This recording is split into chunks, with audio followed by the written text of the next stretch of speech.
Okay, let's unpack this. On January 12th, 2026, we got a headline that, frankly, felt like a glitch in the simulation. It really did. Apple, the company that basically perfected the walled garden, The absolute champion of it. yeah, officially partners with Google, its biggest rival. It's just wild. And the deal itself is a monster. Google Gemini is now going to power the next generation of Siri. And this isn't just about Siri getting a little bit smarter. This is a tectonic shift. We're talking about the core intelligence brain of over 2 billion Apple devices. And that brain is shifting from Apple's own models to a custom-built Google model. Which brings us to the elephant in the room. Why? Why would Apple, of all companies, swallow its pride and basically admit they lost this part of the AI race? It feels like it goes against their entire ethos. It does. So that's our mission for this deep dive. We're going to tackle 3 big questions. First, why do they do this?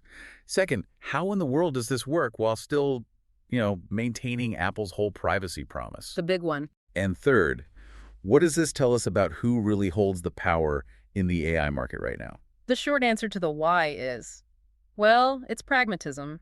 They just had to. Apple's own statement talked about a careful evaluation and how Google's tech was the most capable foundation. That's the corporate speak. The reality is they were playing catch-up, and openly so. Right. Remember WWDC 2024?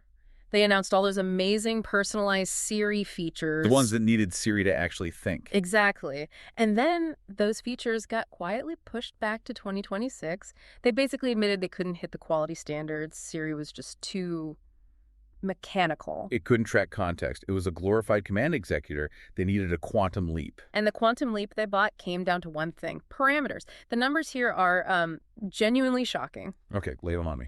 Apple's own internal cloud models were reportedly hovering around maybe 150 billion parameters. Okay. The custom Gemini model they're getting from Google, it is a massive 1.2 trillion parameter. Yeah, wait, say it again. 1.2 trillion. Trillion, Right. with the T. That's an 8-fold increase. I mean, that's not an upgrade. That's a different species of technology. That's like going from a calculator to a PhD research assistant who's read the entire internet. That is the perfect analogy. The 150 billion model could set a reminder for you. The 1.2 trillion model, that buys you deep memory. It buys you long context reasoning. That's the muscle you need for the heavy lifting. And heavy lifting in this case means what? Like the AI can follow a conversation. It means the AI can synthesize a whole week of your emails, understand the context from your calendar, and then draft a response in the right tone, all while juggling, 5 different pieces of information. That's the capability they bought because they couldn't build it fast enough themselves. Precisely. Okay, so this technical necessity, it must have cost them. The reports I saw said about $1 billion a year. Around $1 billion annually, yes, which sounds like a staggering amount of money. It does. But they apparently looked at other partners. Anthropic was on the table, and the rumored price tag for a deal with them was maybe $1.5 billion a year. So Google actually came in cheaper. Not only did they have the better tech, at least in Apple's evaluation, but they also won the contract on price. Okay, but here's the part that is just. It's the beautiful absurdity of big tech. Yeah. Apple is paying Google $1 billion for AI, Mm-hmm. while Google is already paying Apple somewhere between $18 and $20 billion a year Yeah. just to be the default search engine in Safari. And that is the absolute key to understanding this entire deal. It's not really a new negotiation. No. It's just a tiny little extension of an already massive, incredibly lucrative dependency. Google is basically just reallocating a small sliver of the money they already give to Apple. It's the definition of co-opetition, except one side seems to have a lot more leverage. And for you, the person holding the iPhone, this whole thing is designed to be invisible. Completely behind the scenes. The branding is all Apple Intelligence. It's Siri. Gemini is just the quiet utility layer they don't talk about. Which, of course, brings us to the massive, multi-trillion-dollar question. It's a privacy wall. Yes. How does Apple, the company that built its modern brand on privacy as a competitive advantage, trust Google with our deepest, most personal queries? They can't just be sending my data to Google's cloud. That would be brand suicide. They can't, and they don't. This is where the architecture gets genuinely innovative, a little complex. Okay, break it down for me. They're using what they call a 2-tiered hybrid model. So tier 1, Huh? you ask Siri something simple, set a timer for 10 minutes, turn on the flashlight. Basic stuff. Right. That all runs on Apple's smaller on-device model. That request never leaves your phone. It's instant, and it's totally private. Okay, that makes perfect sense. Fast and secure for the simple things. But what about the hard stuff? The moment I ask, draft a summary of that long email thread with my bank about my mortgage. Yeah, that's sensitive stuff. That needs the 1.2 trillion parameter brain. That has to go somewhere. Correct, and it gets offloaded. But, and this is the key, it only gets offloaded to Apple's own specialized server infrastructure. They're calling it private cloud compute, or PCC. PCC. Okay, so think of it like a secure server farm that Apple built just to run Google's code. That's exactly what it is. These are servers running on Apple Silicon, and they're completely sealed off from the rest of the world. So my sensitive financial data goes through an encrypted channel to an Apple server, Gemini analyzes it, and the answer comes back. But what's to stop a Google engineer from just logging in and watching the data stream?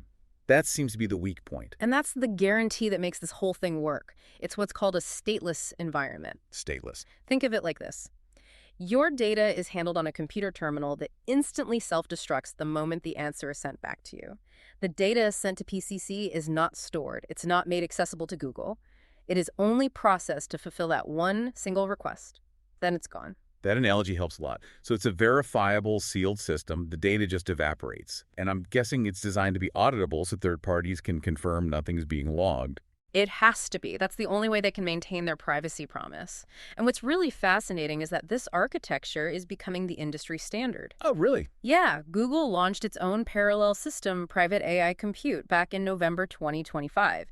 It uses special hardware enclaves that do pretty much the same thing as Apple's PCC. Seriously. So Google basically copied Apple's playbook for their own devices. That just proves this privacy-first cloud model is becoming the only way to handle these powerful AI models at scale. Absolutely. The need for security is now dictating the architecture. So we know why they do it and how they're keeping it private. Let's talk about what this new brain actually does for us. Yes, the functional upgrade. It's huge. Siri is moving from being a rigid instruction executor to a proper personal AI agent. I love that phrase, personal AI agent, because the old Siri was useless if you went off script. What does that unlock in the real world? The aha moments all come from context. Siri can now use knowledge from across your different apps. Mail, messages, notes, photos. It can connect the dots. That's what 1.2 trillion parameters gets you. Give me a good example. Something better than, what's the weather? Okay, how about this? You're booking a flight online, and the site asks for your passport number. Instead of digging through your files, you just say, need my passport number. Siri can pull that number from a note you saved 3 years ago, or even from a photo of your passport in your camera roll. Whoa. Now that is genuinely useful. It just connects the data points for you. And it gets even better with what they call on-screen awareness. This is the real agent-like behavior. Okay. Let's say a friend texts you their new address. You don't have to copy it, open contacts, paste it. You just say, add this address to their contact card. Siri understands what's on the screen, and it performs the action for you. So it's not just executing a command. It's making a judgment call based on visible context. A judgment call across different apps on your behalf? Yeah. I think the example that really sold me was the one with photos and notes. You can tell Siri, make this photo pop to enhance it. And then, without starting over, you can immediately follow up with, now drop it in my summer trip 2026 note. That multi-step cross-app task is the revolution right there. It is. And then you have all the creative tools. Image Playground for making fun images, Image Wand for turning a quick sketch into a polished graphic, even Genmoji for making custom emoji of your family or pets. All coming in iOS 26.4 next spring. It's a massive upgrade. But we can't talk about an Apple-Google deal of this magnitude without talking about the regulators. They are standing right over their shoulders watching every single move. Absolutely. And this whole deal is happening right in the middle of the fallout from the big U.S. antitrust case against Google. You have to remember the context. Judge Mehta ruled in August 2024 that Google was an illegal monopolist in search.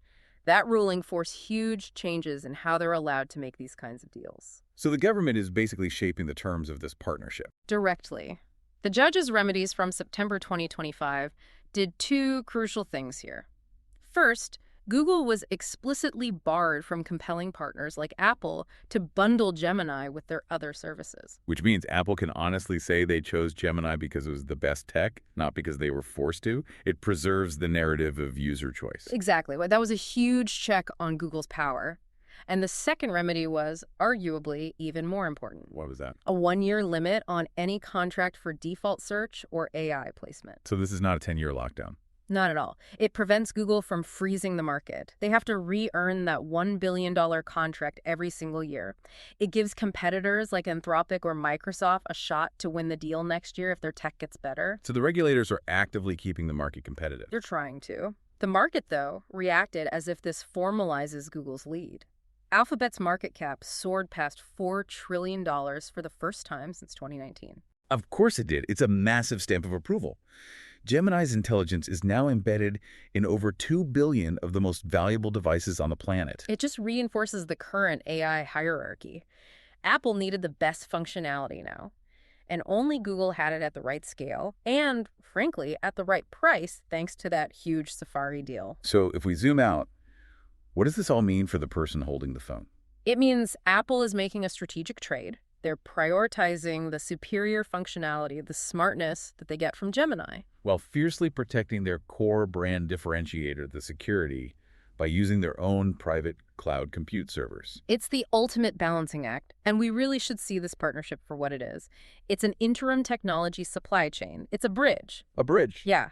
We know Apple has a long-term project, codenamed Linwood, to eventually build an in-house model that's just as good. They're building their own superhighway, but for now, they had to buy a temporary bridge to keep their users happy. They couldn't afford to be 2 years behind in the AI arms race. So this collaboration, it brings together the world's two biggest tech platforms, Apple's ecosystem and Google's intelligence. It's simultaneously brilliant and, considering their rivalry, completely ridiculous. Which leaves us with a final provocative thought for you to chew on. This huge convergence is happening, but under strict regulatory watch. So is this the new normal, this deep technical interdependence between giants? Or is it just a temporary $1 billion a year necessity in a race that's moving too fast? What does it really mean when the best AI brain can no longer be contained within just one company's carefully guarded, walled garden?